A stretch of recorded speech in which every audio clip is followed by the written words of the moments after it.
Bom dia para você que está assistindo a reprise. Bom dia para quem está chegando. Ou boa tarde, né? Porque meio-dia e meia já é que eu ainda não almocei.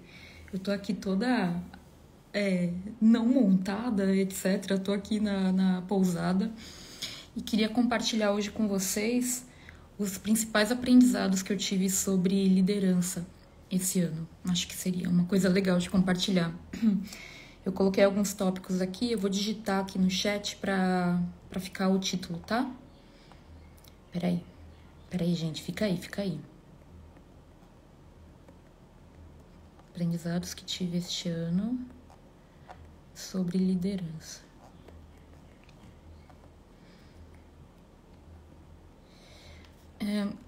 Por que eu quero falar sobre esse tema, tá? Em primeiro lugar,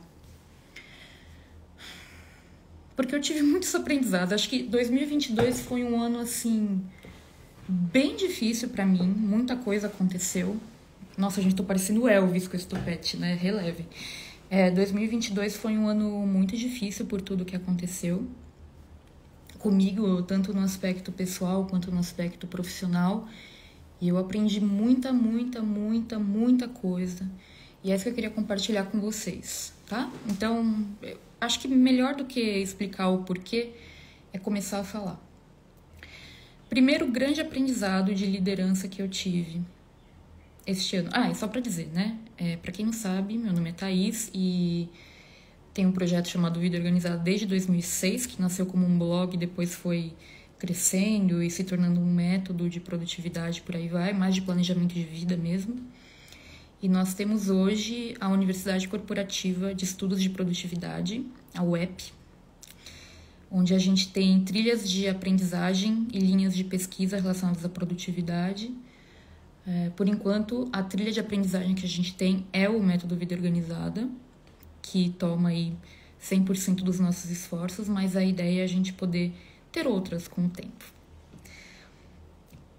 Bem, eu sou responsável por esse projeto, mas eu tenho algumas coisas a dizer sobre isso também. Então, vamos lá. Primeiro aprendizado que eu quero falar sobre liderança é o seguinte. Não que eu não soubesse disso antes, mas ficou mais claro para mim por tudo que aconteceu este ano, que é a responsabilidade pelo todo ainda é minha. Eu tenho questões com relação ao futuro desse trabalho aqui, mas por hora, nesse modelo que a gente vive, a responsabilidade pelo todo, pelos resultados, pelo direcionamento, pela visão, é minha. Então, por mais que a gente possa contratar serviços, delegar responsabilidades, eu sou responsável pelo todo, né? Então, isso para mim foi o principal, assumir a responsabilidade perante erros e acertos, resultados bons e ruins, e tentar aprender com todos eles. Porque ao longo do último ano, ou dos últimos 2, 3 anos, o que eu acreditava para esse trabalho? Eu acreditava que bastaria trazer pessoas que compartilhassem dessa visão junto comigo, e deixar todo mundo livre para trabalhar de acordo com o que cada um considerava certo, alguma coisa nesse sentido. E eu não acho isso errado, tá? Mas quando eu falo na responsabilidade pelo todo, ter uma visão é muito importante, mas uma visão que não é compartilhada é uma visão que não existe. Então, é muito importante compartilhar a visão desse trabalho o tempo inteiro. E não só em algum evento, tipo um planejamento anual ou coisa do tipo. Então, essa visão ela tem que ser compartilhada o tempo todo, até para que cada pessoa compreenda qual que é o seu papel nesse todo. E eu acredito que em vários momentos isso não aconteceu. Então, eu coloco ele como o primeiro grande aprendizado, e eu acho que ele é meio que um guarda-chuva para todos os outros. Mas, enfim. O segundo aprendizado é o seguinte. Eu, Thaís, sempre tive muita... Para mim, eu sempre considerei um desafio essa coisa de me colocarem meio que em um pedestal perfeito da organização, sabe? Eu sei que muitas pessoas que me acompanham acreditam que eu seja um modelo ou algo do tipo, e eu compreendo isso. Mas eu acho também que isso me levou a alguns comportamentos autodestrutivos, assim, meio que para mostrar que eu não sou perfeita. E, e foi um longo exercício de autoconhecimento para poder trazer essa imperfeição, não apenas para quem eu sou, mas para todo esse trabalho. Então eu acho que isso também contribui muito com o lance da minha imagem, que muitos de vocês têm falado, você agora tá muito legal o seu estilo, etc. Então eu acho que de alguma maneira isso vinha se desenhando nos últimos anos, mas eu não tinha incorporado totalmente, e agora acredito que eu tenho incorporado. Mas o que eu quero dizer com tudo isso, desse aprendizado, é que independente do que eu acho que tem que ser ou não, eu sou um modelo. Então, vocês que me acompanham aqui no Instagram, equipe, quem trabalha comigo, minha família, mas eu vou me deter na equipe, quem trabalha comigo, porque é o tema dessa live aqui. Assumir que eu sou um modelo. E aí, assim, por exemplo, para que serve um modelo? Para as pessoas modelarem. Então, assim, se eu não estiver bem, o que as pessoas vão modelar de mim, né?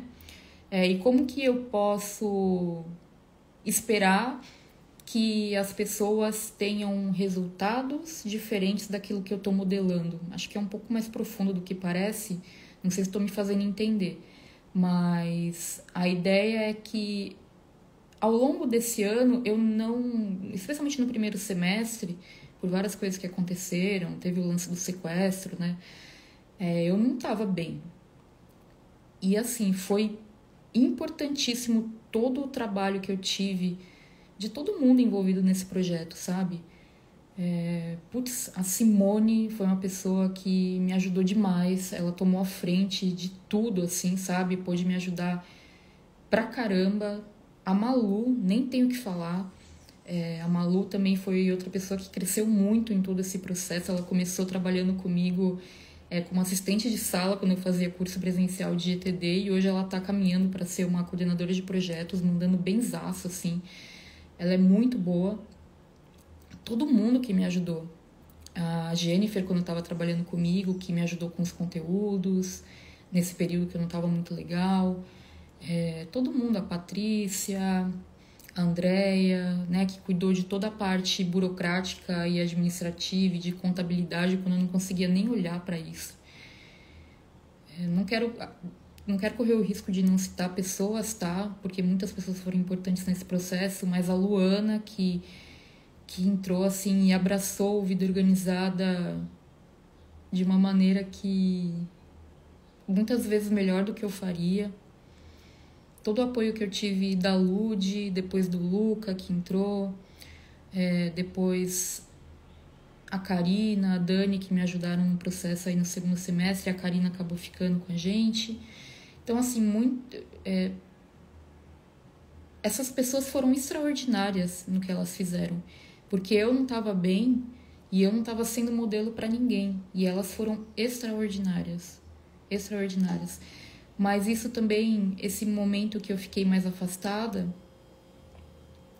porque eu não estava bem, foi um momento que me deixou um pouco alienada do trabalho, sabe? No mau sentido mesmo. No sentido de por não estar tão presente, não saber direito o que estava acontecendo, para onde estavam caminhando as coisas. E aí, mais uma vez, eu volto, né? Quando a gente fala em liderança, a gente tá falando em influenciar pessoas. E que modelo eu estava sendo para influenciar as pessoas? Então, eu fiquei me cobrando muito nesse sentido, sabe? E eu assumo a responsabilidade disso para que eu possa ser um modelo melhor. Não que eu esteja buscando uma perfeição, porque isso não existe, mas justamente abrigando essas imperfeições. Tipo, como que eu lido com isso? É mais sobre o como do que o que, sabe? Como eu lido com as adversidades, como eu lido com as coisas. Esse é o modelo que eu tenho que pensar em termos de influência, sabe? É isso. O terceiro aprendizado que foi, assim... Isso é uma coisa que hoje me parece óbvia, e ainda estou em constante aprendizado com relação a isso, mas para mim, não adianta delegar sem dar os recursos necessários. Então, assim, eu acreditava que a pessoa entrava e ela meio que já estava pronta. Então, ó, gente, tem que fazer isso, tá? Vocês fazem? Beleza. E aí, o que acontece? Quando a pessoa ela quer fazer, ela quer ter mais autonomia, mas por falta de conhecimento de vários processos, ela ficava meio travada porque dependia de mim para respostas de coisas simples, que se eu tivesse me dedicado mais a sentar e mentorar e mostrar como eu faço, depois mostrar como eu faço com ela fazendo perguntas, depois pedir para ela fazer e eu acompanhar, corrigir e depois finalmente delegar 100%, por eu não estar bem, eu não consegui fazer isso. E eu perdi pessoas importantes nesse processo, sabe? Tem uma pessoa muito importante que eu perdi, ela sabe quem é. E se ela estiver assistindo essa live, quero que ela saiba que ela faz muita falta, porque eu sempre a vi como uma pessoa que ia fazer esse trabalho comigo pra vida. Ainda vejo, ainda espero que ela volte, mas eu perdi muito por conta disso, mas é porque eu não tava bem. Então, assim, eu me cobro pra melhorar e eu ainda tenho muito o que melhorar com relação a esse aspecto ainda hoje, acho que isso é pra sempre, mas eu assumo que eu falhei nisso, sabe? Então é um grande aprendizado, não adianta. E assim, né? Daí eu vou pro aprendizado 4, que é o seguinte: desenvolver pessoas é a minha principal atividade. É isso, simplesmente isso. Não adianta eu querer achar que eu tenho um emprego dentro da minha empresa, porque não é isso, não é isso. E durante todo esse ano eu achei isso, no sentido de que, pô, eu tô aqui fazendo meu trabalho, eu sou professora, tô desenvolvendo um método, eu quero ficar criando conteúdo, só que e eu amo fazer essas coisas e eu quero continuar fazendo, mas eu não posso deixar de lado a minha responsabilidade principal nisso tudo, que é desenvolver as pessoas.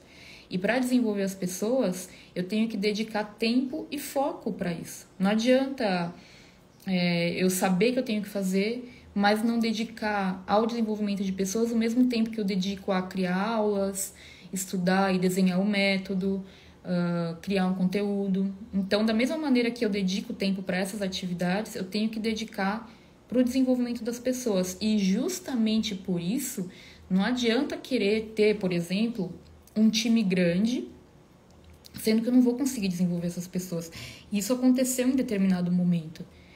E eram muitos canais de comunicação, eu não conseguia desenvolver todo mundo como deveria e como eu gostaria. E eu demorei um tempo para perceber isso, sabe?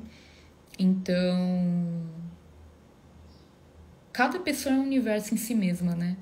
E cada pessoa merece toda a atenção, eu acho, porque uma pessoa que trabalha com você, ela tá, na verdade, dando o tempo de vida dela por um projeto que é seu. Ela tá abraçando esse projeto como se fosse dela. Eu acho isso assim, cara, se tem alguém que eu tenho que tratar bem, que eu tenho que servir, é a pessoa que tá fazendo isso comigo, né? Logo, eu não tenho como ficar fazendo isso com um monte de pessoas. O que eu penso? Eu tenho que desenvolver cada pessoa de modo que quando ela tiver assim no nível de maestria no que ela faz, ela possa desenvolver outras também, sabe? Então, eu demorei para perceber isso, mas hoje é meu foco principal, sabe? Então, até por isso que a gente tá fazendo essa semana, que a gente veio para cá, né? A gente viajou para poder começar uma semana de planejamento da empresa com as duas meninas que são fixas no trabalho, né, que é a Kai e a Malu, para a gente ter essa integração e começar a conversar mais sobre isso. Esse planejamento, eu vou fazer uma outra live sobre isso, porque eu estou recebendo bastante pergunta no direct, mas esse planejamento, ele não é o único que a gente vai fazer. A gente tem outras pessoas que trabalham com a gente. Hoje, para vocês terem uma ideia, a gente levando em conta assim, todo mundo que está envolvido nesse trabalho, são cerca de 41 pessoas. É bastante gente. E aí, só que são diferentes níveis de envolvimento. Então, a gente começa essa semana, uma semana de integração realmente com quem é da equipe full time. Aí, em janeiro, a gente vai fazer com os mentores, tutores, depois a gente vai fazer com a equipe de marketing e por aí vai. Então, depois eu vou fazer uma live só sobre isso, senão eu vou sair do foco aqui. Mas pra mim é isso, é o comprometimento com a minha principal responsabilidade, que é desenvolver as pessoas. Quinto aprendizado desse ano sobre liderança foi aprender também a respeitar meu ritmo. Eu sei que isso já é uma coisa que eu trago para a vida, como um princípio até do método Vida Organizada, mas como líder eu me cobrei muito, mas foi como eu falei em outro tópico, né? Esse me permitir ser vulnerável, assumir as minhas falhas, assumir onde que eu falhei, mas também estar comprometida com o processo de mudança para melhorar isso. Então, assim, a vulnerabilidade que a gente vê tanto, né, pessoal, tipo Brené Brown falando, a questão da comunicação não violenta, tudo, né, a própria questão da compaixão do budismo que eu trago muito para o Vida Organizada, mas é tornar isso ainda mais presente.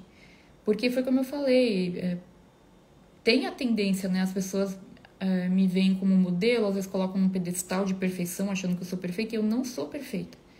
Então, eu acho que é parte desse processo de influência mostrar isso. E mostrar que é normal, para que ninguém fique se cobrando perfeição também. Para que ninguém fique ansioso, achando que tudo tem que sair perfeito, para que tudo tenha que ser, sabe? E daí, o modelo que eu quero demonstrar é como que eu faço isso, como que eu lido com a minha vulnerabilidade. Porque cada pessoa vai lidar de uma maneira diferente, então como eu lido? E aí eu acho que isso que vai modelar e influenciar mais, sabe? Deixa eu ver os comentários de vocês. Tudo bem, gente? Paula, Cláudia, João, Wanda. Boa tarde, gente. A Mari Lousada falou: esses últimos anos foram difíceis pra todos. Toda força pra você, as fases ruins passam. Obrigada, Mari. É isso mesmo, né? Não, já tô super bem, assim, hoje em dia, né? Mas realmente foi difícil. Quando a gente tá passando por um período de dificuldade, assim, eu tenho uma habilidade que eu considero realmente um dom especial, que é eu consigo ter perspectiva sobre as coisas. Então, enquanto eu tava mal, eu sabia que era uma fase. Eu não sabia quando ela ia passar. E eu tive medo de aquilo me destruir por completo, sabe? Mas eu coloquei na minha cabeça que ia passar. E que a coisa mais importante que eu tinha que fazer era cuidar da minha cabeça, cuidar de mim, ficar bem. E eu me comprometi com isso. Levou bastante tempo. Mas foi muito importante ter essa perspectiva, sabe? De que ia passar. A Ana Maria Siriani falou: vou esperar muito essa live porque tenho uma equipe e admiro muito você como pessoa e sua jornada de empreendedor e líder de equipe. Aplico muita coisa que aprendi melhor com você na minha equipe também. Legal, Ana Maria, obrigada. Onde tudo é perfeito, não tem espaço de crescimento. Eu gosto demais dessa forma de se apresentar. Sim, concordo 100%. A Maura mandou um boa noite porque ela está com muito frio, né, Maura? Me fala quantos graus negativos está aí, porque eu tenho outros amigos que moram na Europa também que estão congelando. A Susan colocou: nossa, obrigada por tanto aprendizado. Obrigada a você por estar aqui, Susan. Tô compartilhando um pouquinho desses aprendizados do ano, né? Eu tenho mais 2 aprendizados para compartilhar, o 6 e o 7. O 6 foi: Esse é louco, hein, gente? Nossa, -4, Maura.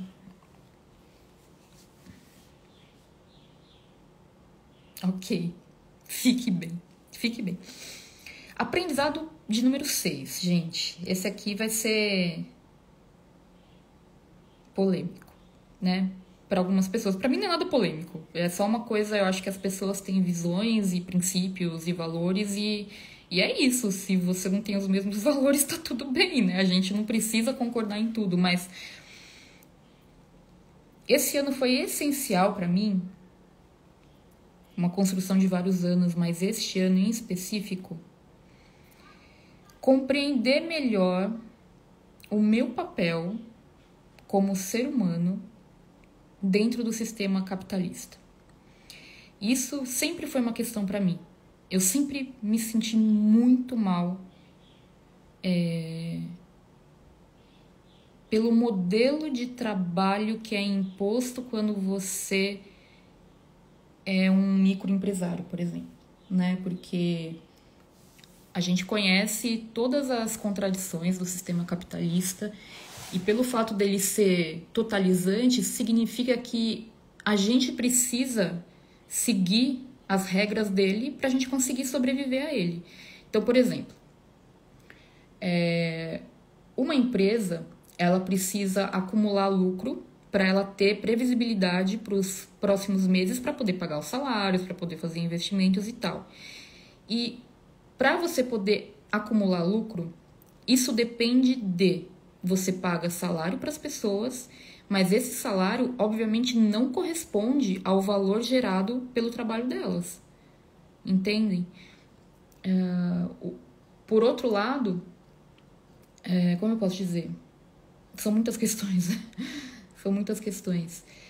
Se eu não fizer isso, pode ser que de repente no mês que vem não entre uma quantidade suficiente de dinheiro para pagar as contas. E aí não tem como sustentar os salários, etc. Vocês percebem como isso é complexo? Porque você é obrigado a seguir um modelo que você não concorda para você conseguir manter as coisas funcionando. Isso sempre me pegou de um jeito assim, me deixando mal, me deixando mal. E aí eu fiquei pensando assim, tá, mas o que eu vou fazer então? Eu vou voltar a ter um emprego e trabalhar para outras pessoas? Ou eu vou voltar a ter um trabalho artesanal só meu, que é uma coisa que eu gosto, tá?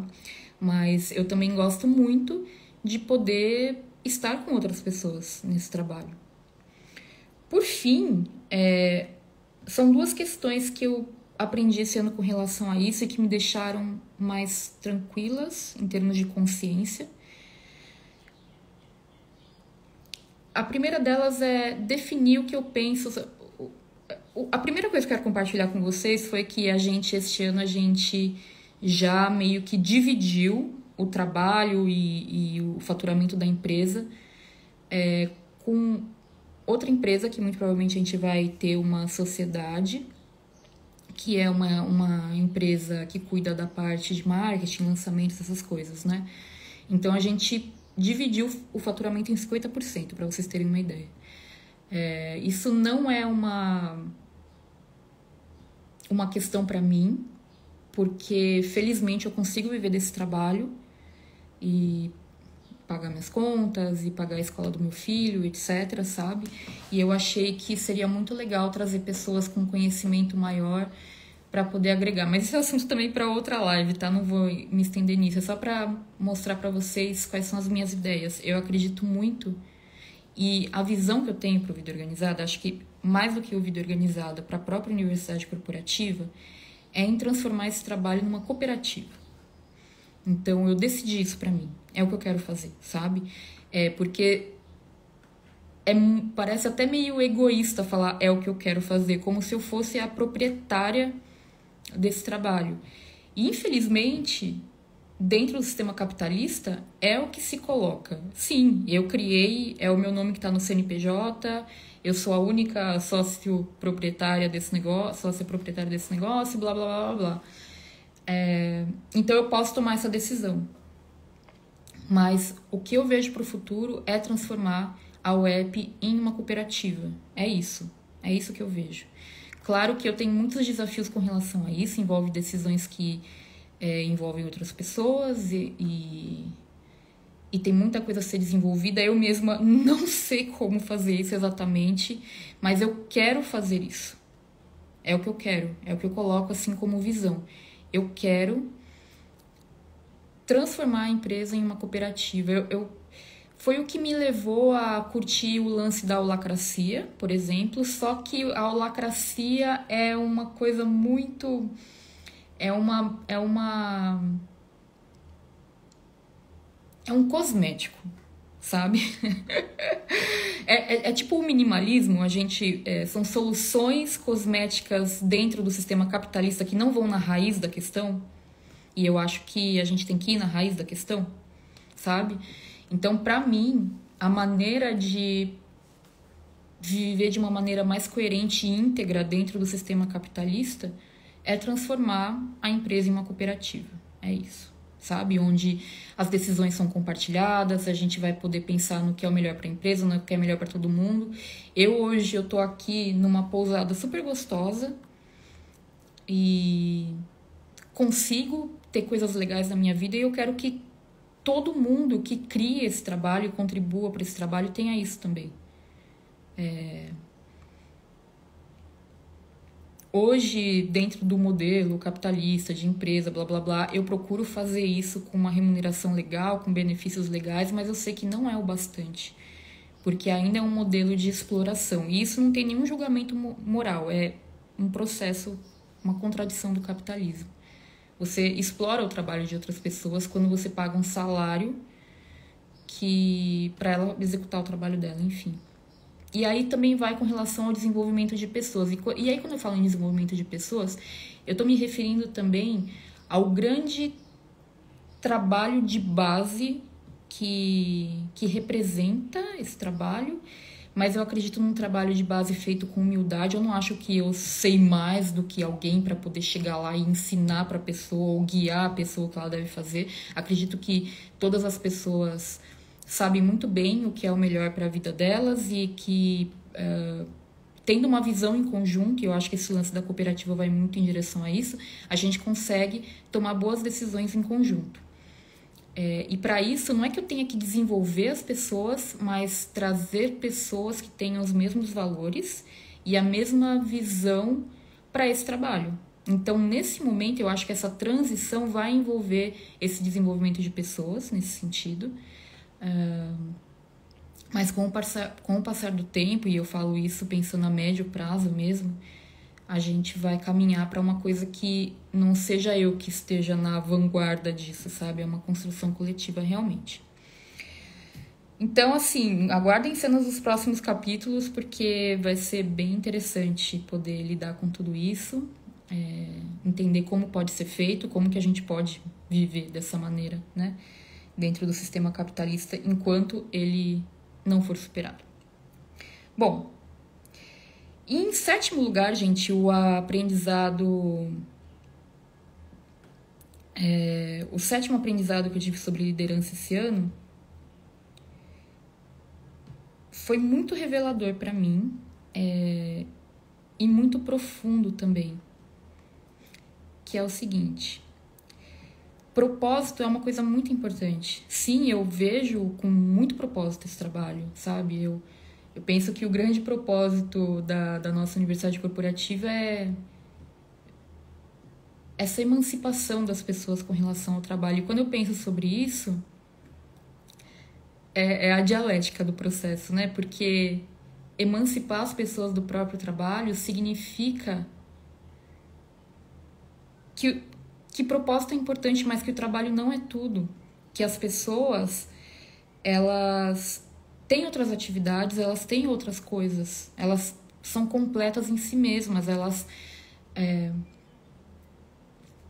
têm que ter o direito ao tempo. Têm que ter direito a tocar um instrumento, a escrever, a poder fazer outras coisas. E que hoje esse massacre do tempo de trabalho não permite. Então, quando eu falo que o meu propósito é emancipar as pessoas do trabalho, eu acho isso muito arrogante, para falar a verdade, assim, mas ao mesmo tempo é uma missão de vida para mim, ok. Mas quando eu coloco essa missão de vida para mim, eu também estou dizendo que o propósito da minha vida é relacionado ao trabalho. Olha que loucura. Pensem sobre isso, gente. Porque, o que você faz? Por que você faz isso? E além da Thaís do Vida Organizada, existe a Thaís. Quem é a Thaís? O que ela gosta de fazer além do trabalho? O que ela faz além do trabalho? A gente se acostuma tanto a fazer essa pergunta, né? O nosso mundo é tão utilitarista que a gente pergunta qual é o seu nome, o que você faz. É muito focado no que você faz no trabalho, né? Quando a pessoa fala, sou professora, ou eu sou gerente de projetos. cara, o seu cargo, o seu trabalho não resume quem você é. O trabalho é importante, sim, dignifica o ser humano, etc. Dá propósito para muitas coisas, mas ser mãe me dá propósito também para muitas coisas, sabe? Gostar de música, ser uma pessoa, sei lá, gostar de criatividade me dá propósito, não é só o trabalho. Então, por mais que eu tenha esse propósito para o meu trabalho, eu considero isso uma reação muito dialética, no sentido de que se eu quero emancipar as pessoas dos seus trabalhos, eu também devo me emancipar do trabalho. Então, tem sido uma reflexão filosófica interessante aí que eu quis compartilhar com vocês, tá?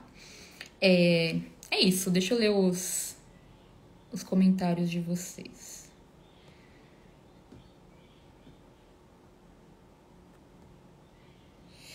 Cláudia, a Maura, Daniele, tudo bem? Obrigada, Daniele. Ventos de liberdade, querida. Nossa, vai ser muito bacana acompanhar essa transformação na empresa. Ser uma cooperativa tem muita relação com as ideias que você compartilha.